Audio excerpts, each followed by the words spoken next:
Assalamualaikum warahmatullahi wabarakatuh. Perkenalkan, nama saya Cindy Kaudy Oktaviani dengan NIM 17076222041, Prodi Pendidikan Bisnis Universitas Negeri Jakarta. Pada kesempatan kali ini saya akan mempresentasikan hasil penelitian skripsi saya yang berjudul Pengaruh Food Content, IWOM, Perceived Value, dan juga Trust terhadap Purchase Intention makanan viral Instagram pada generasi Z di Jakarta. Dengan dosen pembimbing saya, dosen pembimbing 1, Profesor Dr. Waryohan MM, dan dosen pembimbing 2, Ibu Sevrimel Angliani ZN, SEMSC.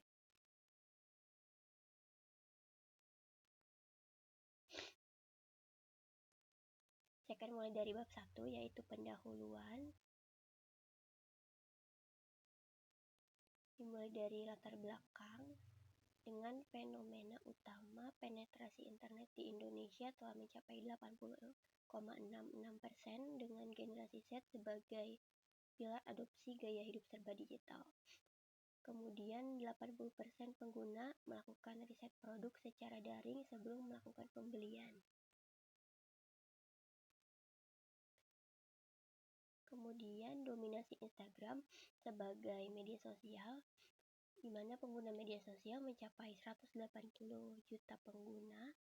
Kemudian durasi media sosial rata-rata 3 jam 11 menit per hari menurut Goodstats, dan juga ada 119 juta pengguna aktif Instagram saat ini.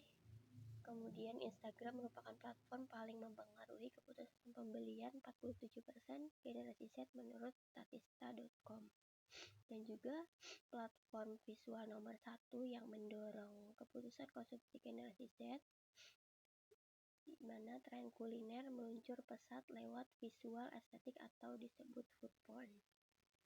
Kemudian fenomena konten viral, pemasaran melalui Instagram efektif menyajikan presentasi menarik, bahasa yang mudah dipahami, serta mendorong interaksi audiens menurut Jocom. Dan juga 85% pengguna remaja membagikan foto makanan dan juga meniru gaya visual iklan profesional dalam unggahan mereka menurut Homburg DKK. Dan juga pola produksi dan konsumsi informasi secara kolektif di Instagram memicu perputaran informasi yang cepat dan melahirkan tren makanan viral.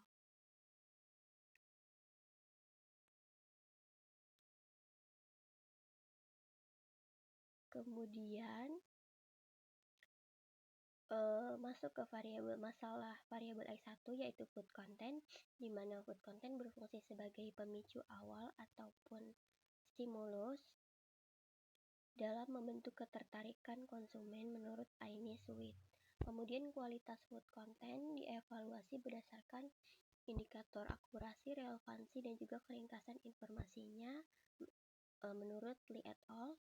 Kemudian estetika visual dalam konten kuliner seringkali terjebak dalam kondisi hyperrealitas menurut Homburg, dan juga manipulasi tampilan makanan di layar mengikat atensi visual audiens muda dan mengaburkan objektivitas informasi menurut Liswanto. Kemudian pengaruh konten terhadap minat beli belum sepenuhnya kuat karena adanya keterbatasan informasi objektif yang diterima oleh audiens melalui media sosial.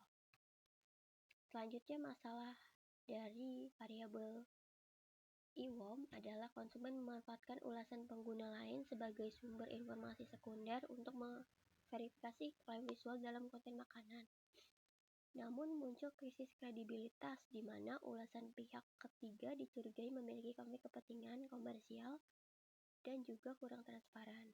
Dan tanpa kredibilitas yang tinggi, ulasan di media sosial gagal menjadi prediktor kuat dalam mendorong adopsi informasi oleh konsumen. Kemudian masalah untuk variabel perceived value atau X3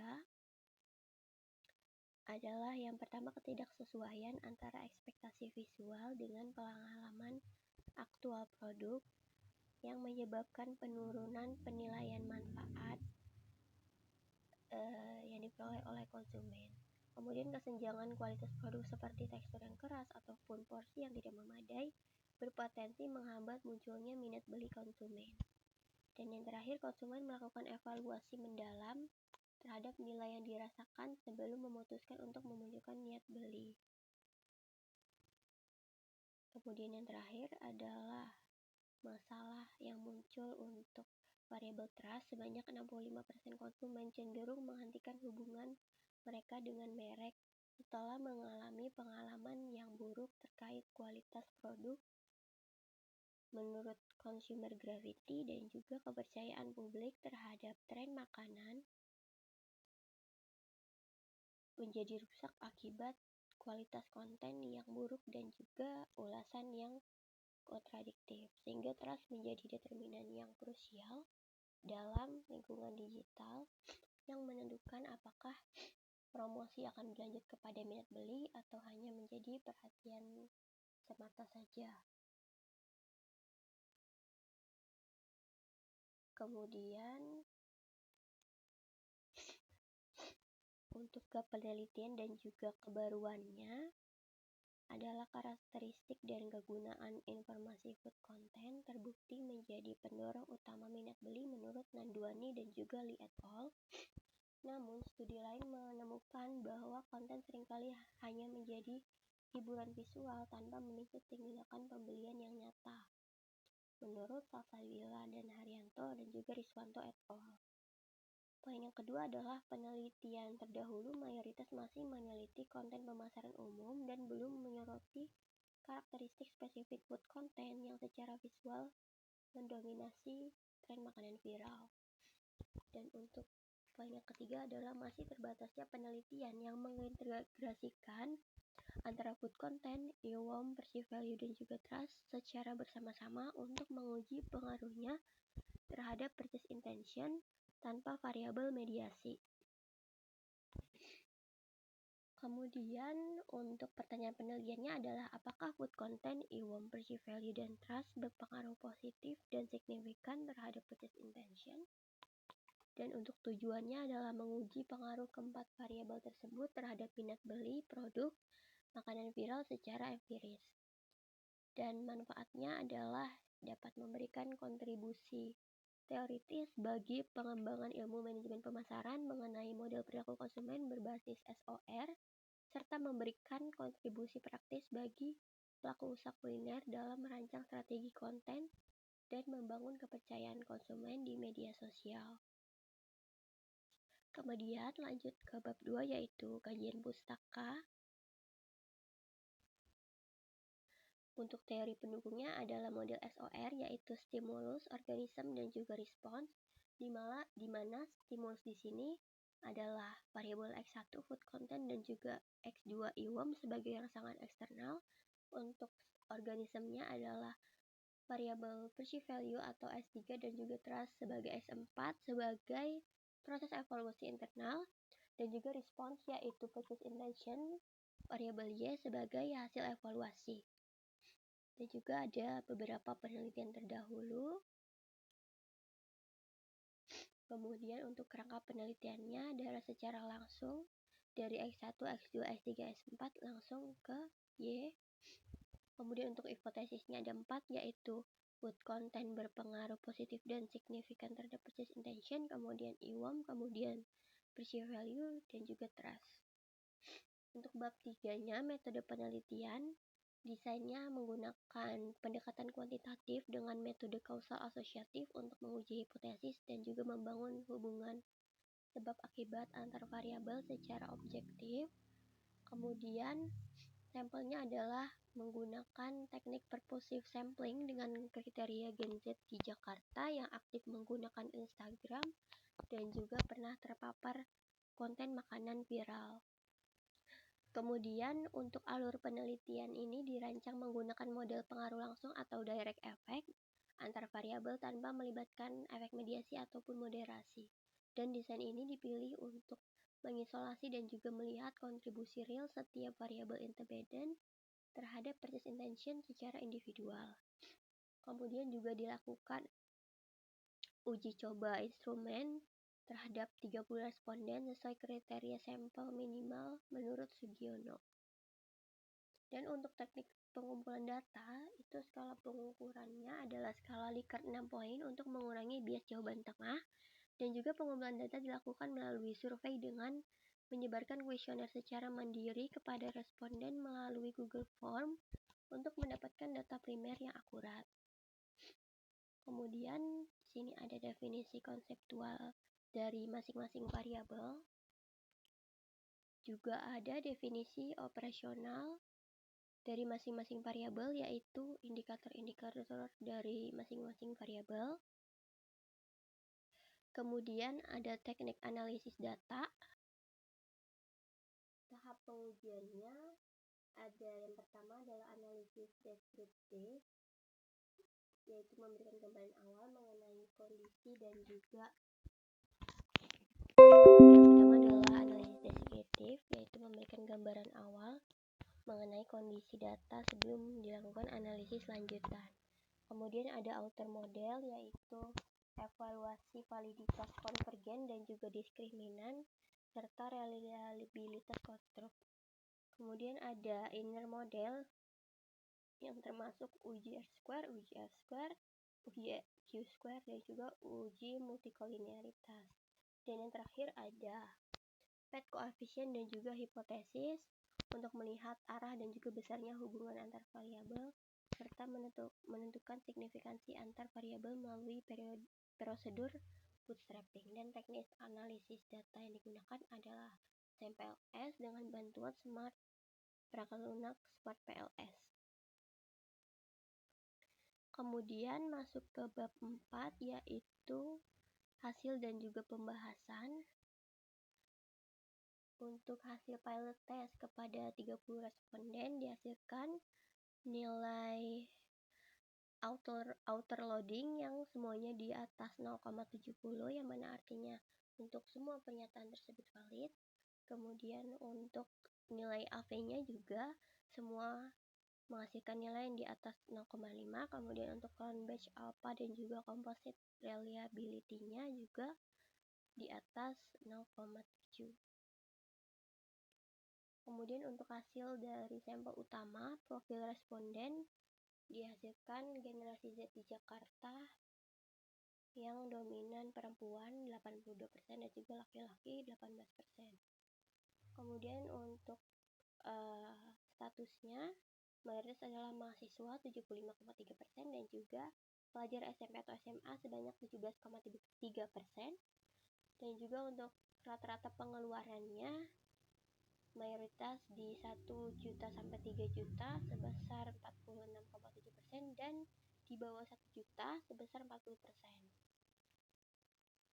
Kemudian untuk durasi lama penggunaan Instagram per harinya dominan di 1 sampai 3 jam sebesar 60% dan juga 4,6 jam sebesar 24%, yang mana terbukti linear dan juga valid sesuai data reportal yang menyatakan bahwa rata-rata penggunaan media sosial harian adalah 4 jam dengan generasi Z sebagai penggerak utama. Kemudian ada pola sebaran data yang menunjukkan variasi respons yang tegas, membuktikan bahwa minimalnya bias nilai tengah sesuai dengan teori Jung et al. Tadi, karena di sini menghasilkan jawaban yang dominan setuju, yaitu 5 di angka 80-an ataupun 90-an responden.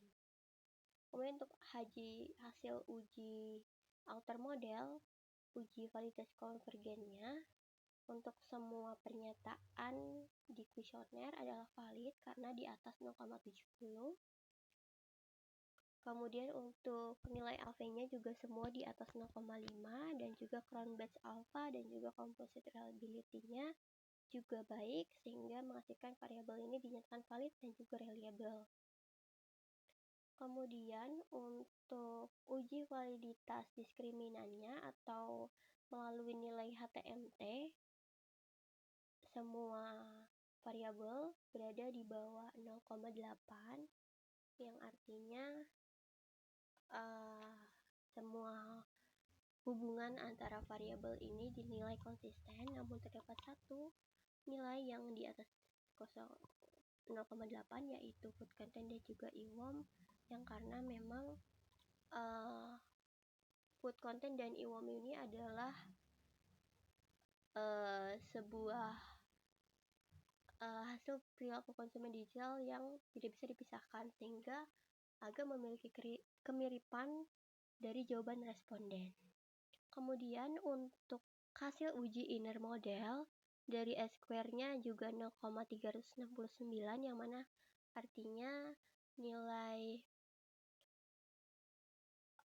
variabel-variabel ini berhasil menjelaskan variance dari purchase intention sebesar 36%, dan juga untuk uji relevansi prediktifnya, Q-predict-nya dinilai 0,292, yang artinya relevansi prediktifnya cukup baik. Kemudian untuk uji ukuran efek atau F-square, untuk variabel X1, X2, dan juga X3 ke Y memiliki nilai 0,009, 0,003, dan 0,004, yang artinya tidak memiliki efek terhadap purchase intention. Dan untuk variabel X4 trust dengan nilainya 0,288, artinya memiliki efek yang moderat menuju besar. Kemudian untuk uji multikoleniaritasnya semuanya cukup bagus, artinya tidak terjadi